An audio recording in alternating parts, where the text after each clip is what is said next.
नमस्ते, मैं वैशाली योग मास्टर और रिसर्चर के रूप में पिछले 10 वर्षों से इस क्षेत्र में कार्यरत हूँ। आप सभी का प्रेगनेंसी सीरीज में स्वागत है। आज के सीरीज में हम देखेंगे सूक्ष्म व्यायाम। अगर आपका प्रेगनेंसी का पहला, दूसरा या तीसरा कोई भी तिमाही हो, अगर अभी तक आपने एक्सरसाइज या फिर योगाभ्यास शुरू नहीं किया है, या फिर हो सकता है प्रेगनेंसी के कॉम्प्लिकेशंस की वजह से आपको योगाभ्यास या एक्सरसाइज करने की सलाह ना दी हो, ये सारे केसेस में माइक्रो एक्सरसाइज यानी कि सूक्ष्म व्यायाम से स्टार्ट करना काफी फायदेमंद रहेगा। प्रेगनेंसी में हम ज्यादातर सेफ्टी चाहते हैं। एकदम से एक्सरसाइज करने से या फिर बहुत गैप के बाद एक्सरसाइज करने से हमारे मांसपेशियों में खिंचाव आता है या स्प्रेन जैसे इंजरीज भी हो सकते हैं। तो इन इंजरीज को अवॉइड करने के लिए हम माइक्रो एक्सरसाइज यानी कि सूक्ष्म व्यायाम से शुरू कर सकते हैं। सूक्ष्म व्यायाम हमारे जोड़ों को खोलता है और उनमें ताकत भरता है।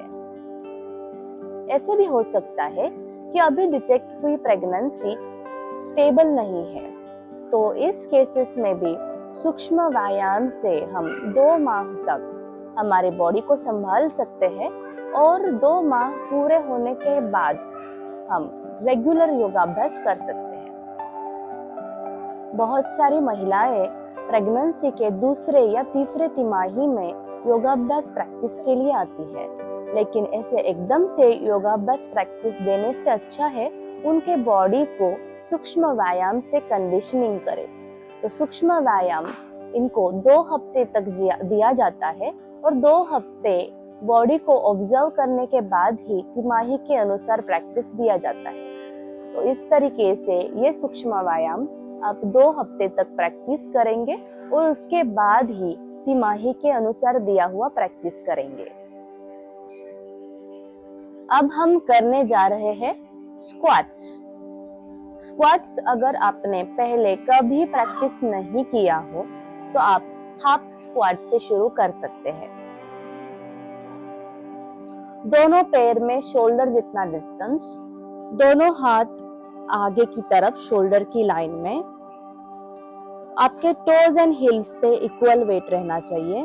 और जैसे हम चेयर में बैठने के लिए नीचे जाते हैं, वैसे हिप्स को पीछे करते हुए सिर्फ इस लाइन तक आके होल्ड करें। यहाँ से नीचे जाना अवॉइड करें और स्ट्रेट ऊपर उठें। इस तरीके से प्रैक्टिस होने के बाद फुल स्क्वाट की प्रैक्टिस करें। फुल स्क्वाट के लिए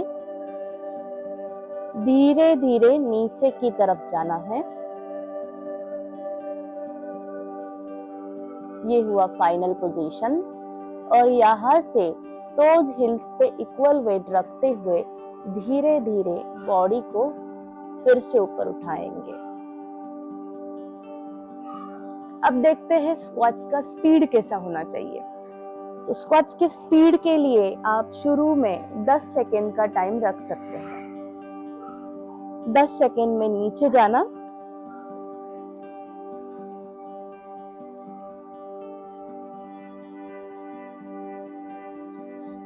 और 10 सेकेंड में वापस।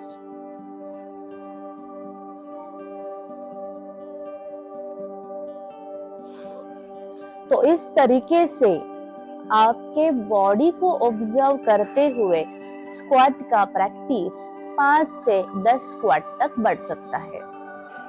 स्क्वाट्स आपके लिए बहुत ही फायदेमंद है।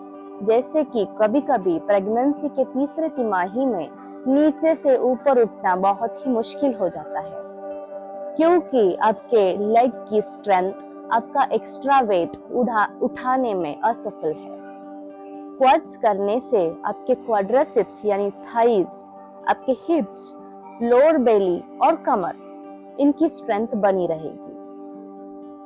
अब हम देखने जा रहे हैं मॉडिफाई पुशअप। हमने देखा कि आमतौर पे नॉर्मल लेडीज कभी कभी पुशअप नहीं कर पाती है, तो कुछ मॉडिफिकेशंस स्ट्रेंथ बढ़ाने के लिए दिए जा सकते हैं और स्ट्रेंथ इंप्रूव होने के बाद मॉडिफिकेशंस हटा के आइडियल्स की तरफ धीरे धीरे हम जा सकते हैं। तो सबसे पहले हम वॉल सपोर्ट से पुशअप करेंगे। दोनों हाथ वॉल पे कंधे की लाइन में, पाम्स वॉल पे फ्लैट रहेंगे। अब दोनों पैर से आपको थोड़ा पीछे जाना है। दोनों हाथ पे वेट डालते हुए आपके बॉडी को वॉल की तरफ जाने देना है।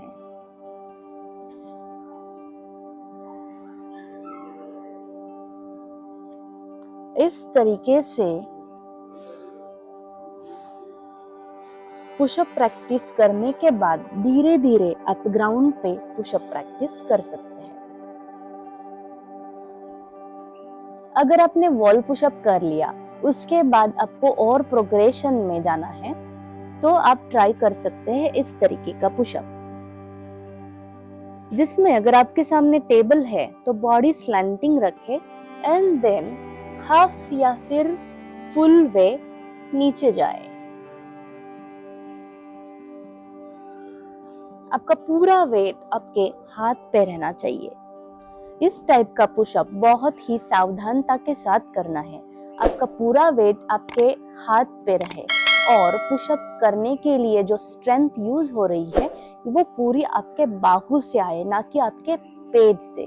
तो पुशअप करते वक्त आपके पेट के मसल बिल्कुल रिलैक्स रहेंगे और पूरा यूज आपके सिर्फ हाथ के मसल का ही होना चाहिए। अब जो दो मॉडिफिकेशंस दिखाए उस तरीके से पुशअप आपको आ गया, उसके बाद आप नॉर्मल पुशअप की तरफ जा सकते हैं। दोनों नीज में हिप जितना डिस्टेंस, दोनों हाथ में शोल्डर जितना डिस्टेंस। आपके शोल्डर के नीचे आपका रिस्ट एक लाइन में होना चाहिए। पीछे दोनों लेग को क्रॉस करें। अब धीरे से आगे की तरफ जाते हुए आपको नीचे मुड़ना है। इनिशियली आप हाफ वे नीचे जा सकते हैं और फिर से वापस आए, और जैसे आप कॉन्फिडेंट हो जाए देन स्लोली स्लोली पूरी तरीके से नीचे और पूरी तरीके से वापस। इस तरीके से 5 से 10 पुशअप कर सकते हैं। पुशअप बहुत ही महत्वपूर्ण एक्सरसाइज है। ये आपके शोल्डर, बैक, चेस्ट मसल्स, आपके एब्डोमेन और बहुत से मैक्सिमम माइक्रो मसल्स पे काम करता है। अब हम करने जा रहे हैं काफ रेजेस। दोनों पैर में हिप डिस्टेंस, दोनों हाथ शरीर के साइड में, चिन ग्राउंड को पैरेलल और पूरा शरीर एक लाइन में स्थिर। अब धीरे धीरे दोनों हाथों को ऊपर उठाएंगे, हथेलियां सामने की तरफ। अब हमें धीरे से एड़ियों को ऊपर उठा के हमारे टोज के ऊपर आना है। आप साइड व्यू देख सकते हैं।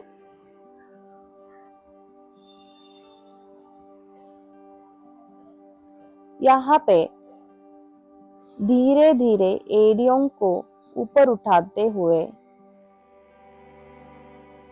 टोज के ऊपर मैक्सिमम आना है और धीरे धीरे फिर से नीचे जाए। यहाँ हम हील्स को ग्राउंड से धीरे धीरे ऊपर उठाएंगे। कुछ समय यहाँ होल्ड करने के बाद धीरे से हील्स को ग्राउंड पे नीचे रखेंगे।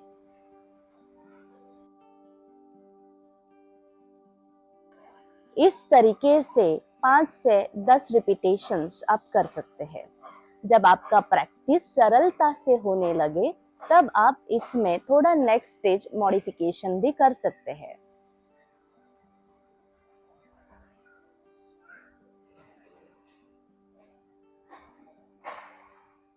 हील्स को ऊपर उठाए, कुछ टाइम तक यहाँ पर होल्ड करें, हील्स को ग्राउंड की तरफ लेके जाए, बट हील को ग्राउंड पे बिना रेस्ट किए फिर से ऊपर उठाए। तो यहाँ पे आप 5 से 10 रिपीटेशंस कर सकते हैं। आपका काफ मसल कंटिन्यू कॉन्ट्रैक्शन में है। अगर आपको दोनों हाथ ऊपर रख के बैलेंस में इशू आता है तो यही एक्सरसाइज आप वॉल के सपोर्ट से भी कर सकते हैं। अगर आपके सामने वॉल है तो वॉल पे हाथ रख के जो एक्सरसाइज है वही एक्सरसाइज 5 से 10 रिपीटेशन तक आप रिपीट करें। चलो, calf muscle secondary heart muscle कहा जाता है। सो हमारे लोअर लिम्स में, पाँव में जो एक्स्ट्रा फ्लूइड स्टैग्नेंसी है वो काफ रेजेस से निकालने में मदद होती है।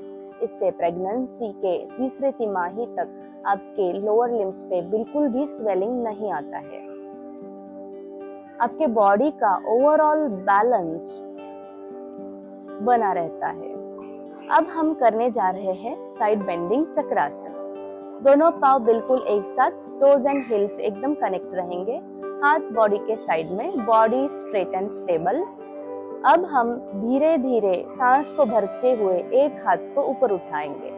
जब आपका हाथ ऊपर उठना शुरू होता है, आपका सांस का अंदर भरना शुरू हो जाता है। जब आपका हाथ पूरी तरह से ऊपर है, पहुंच जाता है, वहां पे आपका ब्रीथ इन कंप्लीट होना चाहिए, कुछ इस तरीके से।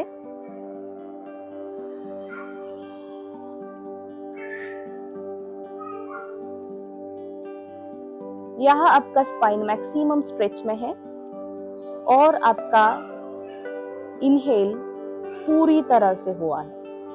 अब सांस को छोड़ते हुए, एक्सहेल करते हुए हम अपोजिट डायरेक्शन में बेंड करेंगे।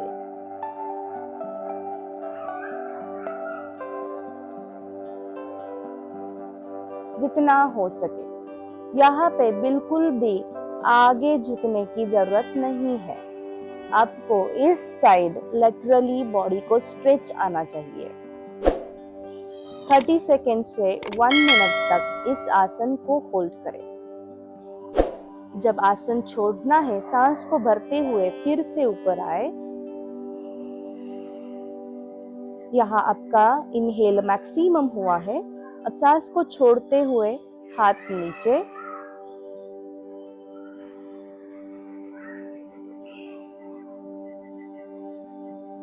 अब आपका ब्रीद आउट कंप्लीट हुआ है। यह आसन आपको दूसरे साइड से भी प्रैक्टिस करना है। साइड बेंडिंग चक्रासन में हमारे लेटरल साइड का अच्छी तरह से कॉन्ट्रैक्शन और स्ट्रेचिंग होता है और इससे हमारा बैलेंस भी इम्प्रूव होगा। अब हम कर रहे हैं हमारे पाँव के लिए सूक्ष्म व्यायाम, जिसमें हमारे उंगलियों की इन्वॉल्वमेंट है। पहला व्यायाम है सारे टोज को एक साथ ऊपर उठाना और फिर से जमीन पर रखना। दोनों पाँव में थोड़ा डिस्टेंस, हिप डिस्टेंस रख सकते हैं।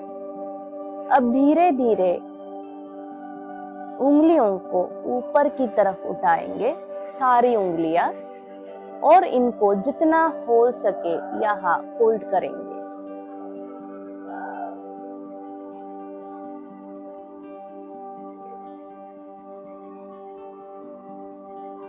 धीरे धीरे उंगलियों को फिर से नीचे ग्राउंड पे रखें, रिलैक्स करें। फिर से इसी तरह सारी उंगलियां एक साथ ऊपर उठाए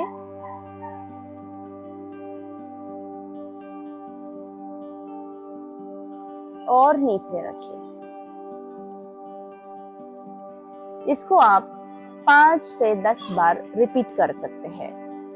ये दिखने में बहुत ही सरल है, लेकिन करने के बाद ही आपको ऑब्जर्व होगा कि ये मसल पे बहुत अच्छे से काम करता है। अब इसमें दूसरा टाइप है सिर्फ अंगूठे को ऊपर उठाना, जबकि बाकी उंगलियां नीचे ही रहेगी। आप ऑब्जर्व कर सकते हो इस तरीके से। सिर्फ अंगूठे ऊपर उठेंगे, जितना हो सके यहाँ पे होल्ड करेंगे और धीरे धीरे अंगूठे को नीचे रखेंगे। फिर से एक बार अंगूठे ऊपर उठाए जबकि बाकी उंगलियां ग्राउंड पे है, जितना हो सके ऊपर उठा के यहाँ पे होल्ड करेंगे और धीरे से अंगूठे को नीचे रखेंगे। तो इस प्रकार को भी आप 5 से 10 बार रिपीट कर सकते हैं। अब इसमें तीसरा प्रकार है, अंगूठा जमीन पे ही रहेगा जबकि बाकी 4 उंगलियां ऊपर उठेंगी, इस तरीके से।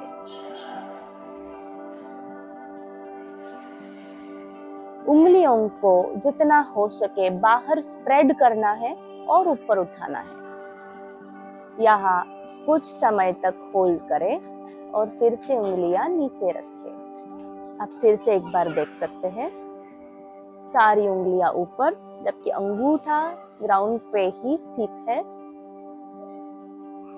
उंगलियां वाइड ओपन है, स्प्रेड हुई है, और उंगलियों को फिर से नीचे रखें। यह भी एक्सरसाइज 5 से 10 बार रिपीट कर सकते हैं। तो ये तीनों एक्सरसाइजेस हमारे लेग के मसल की स्ट्रेंथ बनाए रखते हैं। हमारे बॉडी का बेस हमारे लेग है, तो लोअर लिम्स में ताकत होना और मांसपेशियों में ताकत होना काफी फायदेमंद है। हमारा स्पाइन, पेल्विस और लेग कोऑर्डिनेशन में काम करते हैं। किसी भी टाइप का बैक पेन हमारे एडियो या फिर लोअर लिम्स के मसल में ताकत ना होने की वजह से या फिर अलाइनमेंट इशू की वजह से हो सकता है। तो प्रेगनेंसी के दूसरे या तीसरे तिमाही में कभी कभी बैक पेन सिर्फ आपके एंकल या फिर लेग की आर्क सही तरीके की ना होने से भी हो सकता है। तो इस तरीके के प्रॉब्लम्स अगर अवॉइड करने हैं तो ये एक्सरसाइज बहुत ही सरल एक्सरसाइजेस है, बट उतने ही फायदे के हैं। हम आगे करने जा रहे हैं नेक और शोल्डर एक्सरसाइजेस। प्रेगनेंसी में या फिर डिलीवरी के बाद हम सबसे ज्यादा headache, neck pain, shoulder pain, back pain के कंप्लेंट सुनते हैं। अगर ये सूक्ष्म व्यायाम आप पहले से करते रहेंगे तो इस तरीके से कोई भी प्रॉब्लम होने के चांसेस बहुत ही कम है। पहले हम देखेंगे नेक के मूवमेंट, जहां forward and back bending, left and right lateral bending and left and right twisting, इसका इन्वॉल्वमेंट रहेगा। पीठ को सीधा रखते हुए दोनों हाथ घुटनों के ऊपर स्थित, शोल्डर थोड़े पीछे की तरफ रोल किए हुए रिलैक्स, और आपकी चिन ग्राउंड को पैरेलल। अब सांस को अंदर भरे और सांस को छोड़ते हुए नीचे की ओर जाना है।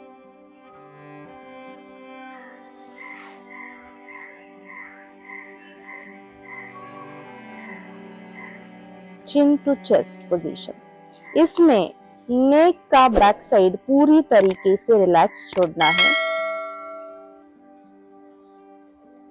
आपका नॉर्मल ब्रीदिंग चलता रहेगा।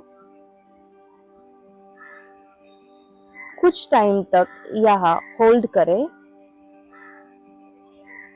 फिर इनहेल के साथ वापस,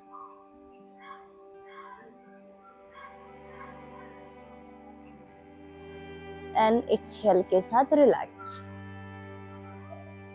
आगे का मूव है नेक का एक्सटेंशन, यानी ऊपर की तरफ देखना।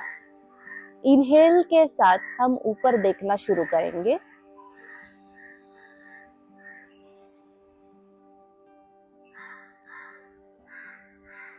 कुछ समय तक यहाँ पोजीशन होल्ड करें।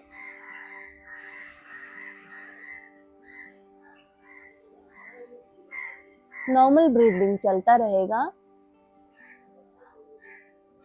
और ब्रीद आउट के साथ नॉर्मल पोजीशन में।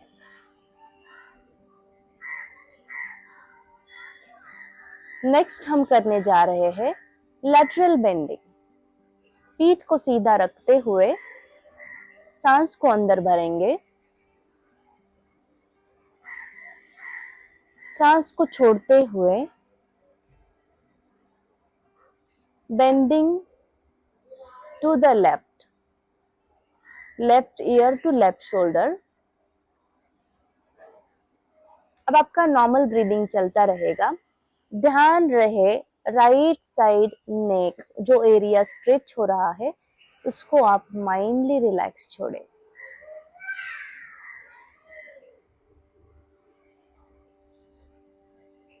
इसको 30 सेकेंड टू 1 मिनट तक आप होल्ड कर सकते हैं। सांस भरते हुए वापस,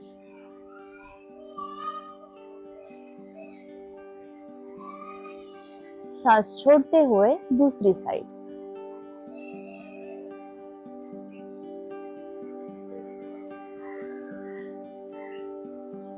नेक का पार्ट पूरा रिलैक्स रहेगा।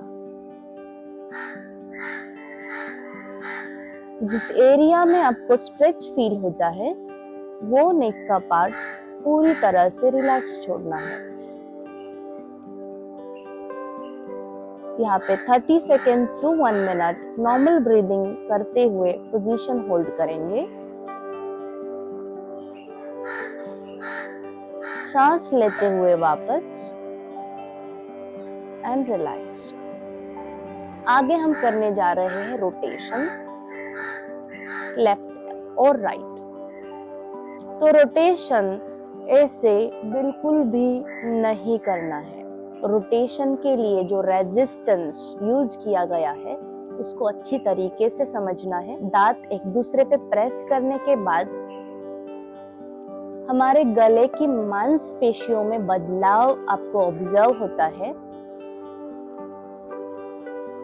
वैसे गले के मसल को थोड़ा कॉन्ट्रैक्ट करते हुए ये रोटेशन लेफ्ट और राइट साइड प्रैक्टिस करना है। इनको आप 3 से 5 बार दोहरा सकते हैं।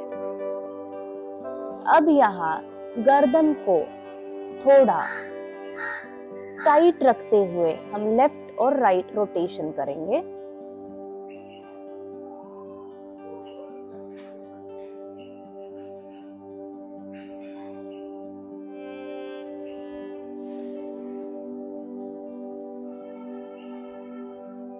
मैक्सिमम लेफ्ट की ओर जाना है और फिर से वापस दूसरी तरफ रिपीट करेंगे।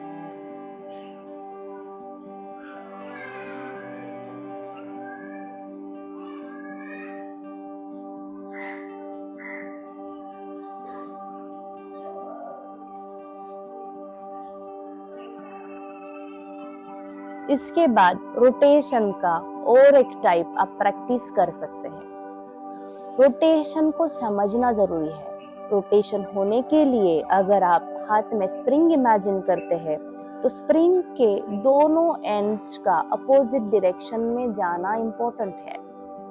अगर आपने नेक से हेड को लेफ्ट एंड राइट घुमाया तो आपका एक ही एंड घूम रहा है और दूसरा एंड वहीं पे स्टेबल है, तो इससे पूरा रोटेशन नहीं हो पाता। अब पूरे रोटेशन के लिए हम दोनों हाथ फिंगर को इंटरलॉक करते हुए हमारे नेक के पीछे रखेंगे। दोनों हाथ पीछे की तरफ स्ट्रेच करते हुए यहाँ से हम लेफ्ट की तरफ पूरे स्पाइन का रोटेशन करेंगे। अब हमें नेक से सिर्फ राइट साइड देखना है। ये हुआ आपके नेक का कंप्लीट रोटेशन। पोजीशन छोड़ते वक्त पहले नेक से स्ट्रेट और सेंटर में वापस। सेम दूसरी साइड से भी प्रैक्टिस करेंगे। स्पाइन से राइट साइड रोटेशन और नेक से आपको लेफ्ट साइड देखना है। तो यहाँ आपका नेक कंप्लीट रोटेशन में रहेगा। अब आपका सर्वाइकल पूरे रोटेशन में है और धीरे से पोजीशन को छोड़ते हुए वापस। नेक एक्सरसाइजेस बहुत ही रिलैक्सेशन देने वाले हैं। साथ ही हमें यह भी ध्यान रखना है कि ये एक्सरसाइजेस बहुत ही स्लो प्रैक्टिस होनी चाहिए। यह एक्सरसाइजेस करते वक्त अगर आपने जर्क में नेक की मूवमेंट की तो किसी भी तरह का छोटा सा जर्क आपको मेजर प्रॉब्लम्स दे सकता है। हम आगे करने जा रहे हैं शोल्डर एक्सरसाइजेस।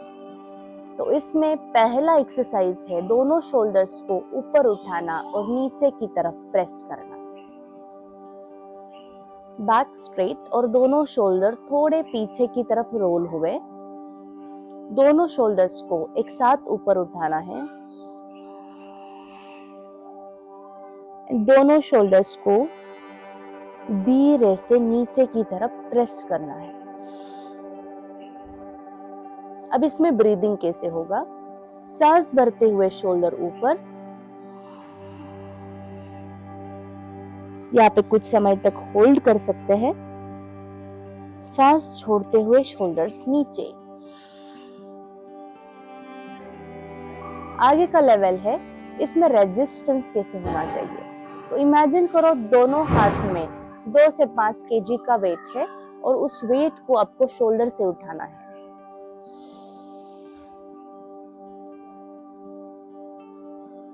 और उसी वेट को आपको नीचे प्रेस करना है। तो इस तरीके से शोल्डर अप एंड डाउन ये एक्सरसाइज 5 से 10 बार रिपीट कर सकते हैं। अब हमारा आगे का एक्सरसाइज है शोल्डर रोलिंग। दोनों शोल्डर बैक स्ट्रेट रहेगा, दोनों शोल्डर नॉर्मल पोजीशन में। अब दोनों शोल्डर ऊपर उठाते हुए पीछे की तरफ एक दूसरे के ऊपर प्रेस होंगे, जैसे कि हम पेपर दोनों स्कैपुला के बीच में होल्ड कर रहे होंगे। दोनों शोल्डर को नीचे की तरफ प्रेस करते हुए नीचे से एक साथ आगे, आगे से ऊपर। ऐसे हमारे शोल्डर मैक्सिमम 4 डायरेक्शन में उनके मैक्सिमम रेंज से घूमने चाहिए।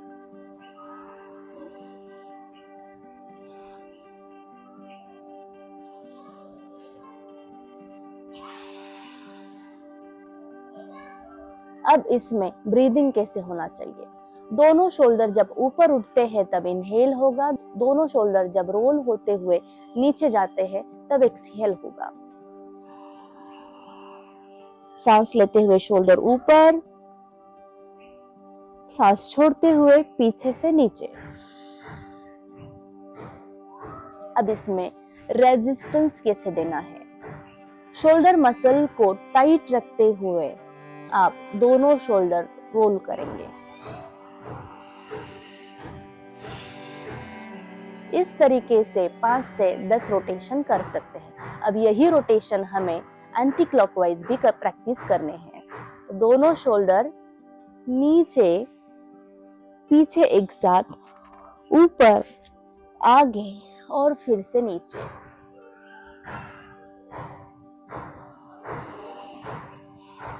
दोनों शोल्डर आगे एक साथ, ऊपर पीछे एक साथ और नीचे। तो ताकत लगाते हुए सांस लेके दोनों शोल्डर ऊपर उठाए, ताकत लगाते हुए दोनों शोल्डर एक दूसरे पे प्रेस करें और नीचे की तरफ लिए। तो इस तरीके से एंटी क्लॉकवाइज 5 से 10 रिपीटेशंस काफी रहेंगे। यह एक्सरसाइज अगर इस तरीके से प्रैक्टिस हुआ तो इसके बेनिफिट नहीं मिलेंगे।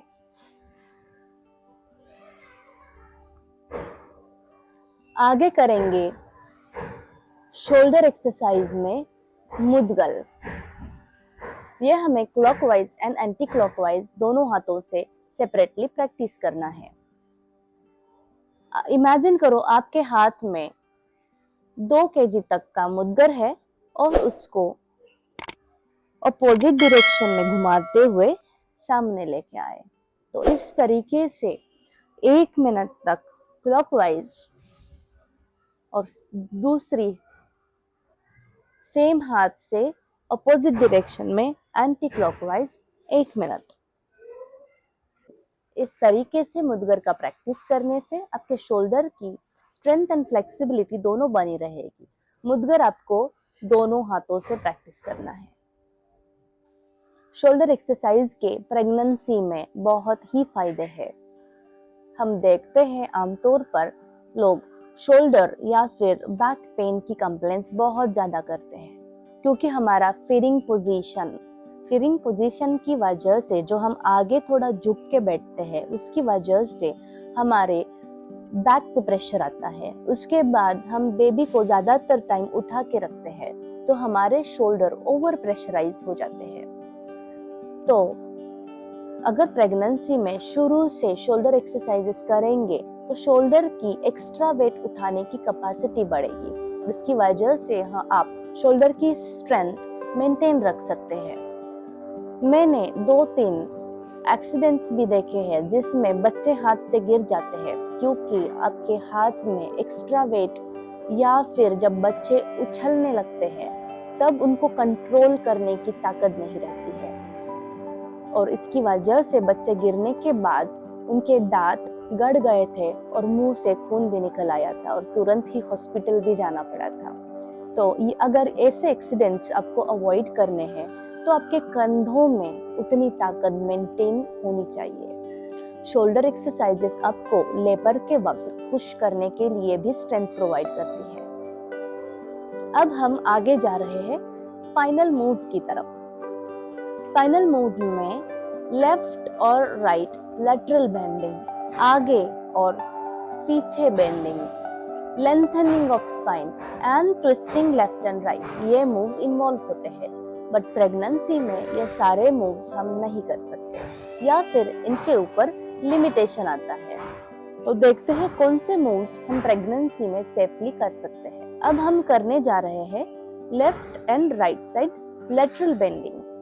हमारे एक हाथ को बॉडी के साइड में ग्राउंड पे रिलैक्स रखें, दूसरे हाथ को सांस भरते हुए ऊपर उठाएं। अब यहाँ आपका spine, shoulder, hand and finger maximum stretch में है। एक्सहेल करते हुए हमें साइड में झुकना है। यहाँ बिल्कुल भी कोलैप्स नहीं होना है। सो आपका जो हाथ ग्राउंड पे है उस पे मिनिमल वेट दिए हुए आपको लैटरल साइड बेंडिंग करना है। आपको लेटरली इन मसल्स में, साइड मसल्स में स्ट्रेच फील होना चाहिए। यहाँ पे इंटरनली इंटरकोस्टल मसल्स को भी स्ट्रेच मिलेगा। कुछ टाइम तक यहाँ होल्ड करते हुए इनहेल के साथ वापस आए। जब इनहेल कंप्लीट है, आपका स्पाइन एंड बॉडी कंप्लीट ऊपर की तरफ है, मैक्सिमम स्ट्रेच में है। एक्सहेल के साथ हाथ नीचे।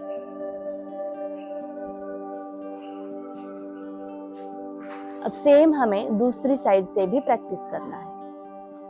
आपका हाथ जमीन पर, दूसरे हाथ को सांस भरते हुए ऊपर उठाना है, कुछ इस तरीके से।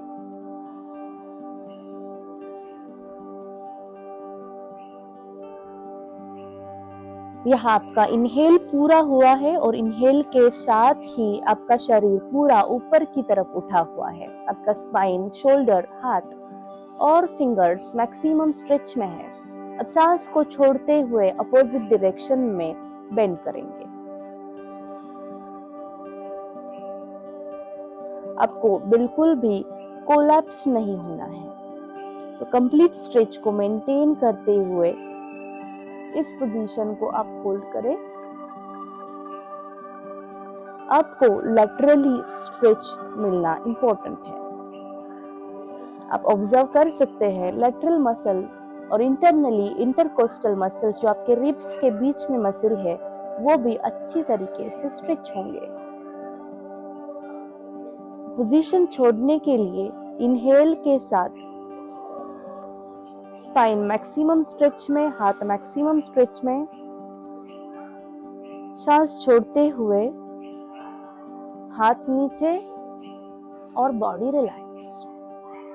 प्रेगनेंसी में ट्विस्टिंग पे लिमिटेशन आता है, तो ट्विस्टिंग हमें सरलता के साथ करना है। इसीलिए ट्विस्टिंग आसन से अच्छा है सूक्ष्म व्यायाम प्रेफर करें। आपका एक हाथ घुटने पे और दूसरा हाथ आपके पीछे वाले हाथ से मिनिमल सपोर्ट ले सकते हैं। यहाँ इनहेल करते हुए स्पाइन मैक्सिमम स्ट्रेच में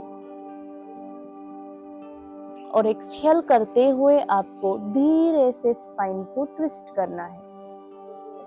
अब पीछे वाले हाथ को आप लोअर बैक पे रोल भी कर सकते हैं।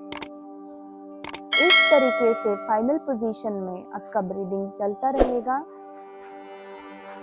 और 30 सेकेंड से 1 मिनट तक आप पोजीशन होल्ड करें।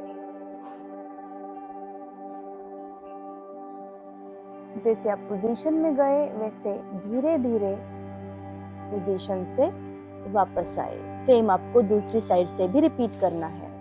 अब इसमें हमें क्या नहीं करना है, अगर हमें कैपेसिटी है फिर भी एक्स्ट्रा ट्विस्टिंग अवॉइड करना है। तो अगर आप यहाँ तक ट्विस्टिंग करते हैं बट आपकी कैपेसिटी ये करने की भी हो सकती है, तो आपको यहाँ एक्स्ट्रा ट्विस्टिंग करने की जरूरत नहीं है। इस तरीके से स्पाइनल मूव्स प्रैक्टिस करने से प्रेगनेंसी में सबसे महत्वपूर्ण है आपके स्पाइन की हेल्थ, तो आपके स्पाइन की हेल्थ बनी रहेगी।